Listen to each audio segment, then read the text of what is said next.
Welcome to my YouTube channel Sajid Ahmed 658.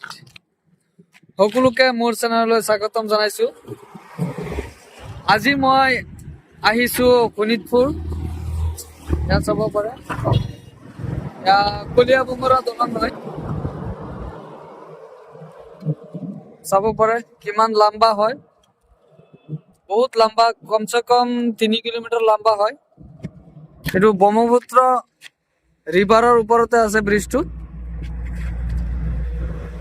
Sonitpur আৰু নগাঁও জিলাৰ মাজতে আছে দলংটো। ইটো পাৰৰ পৰা সিটো পাৰলৈ মানুহ যোৱাৰ কাৰণে ৰাস্তাটো বনাই দিছে ভাৰত চৰকাৰে। চাব পাৰে কিমান সুন্দৰ ৰাস্তা, কিমান সুন্দৰ মানে আপোনাৰ ব্ৰিজটো বনাই দিছে।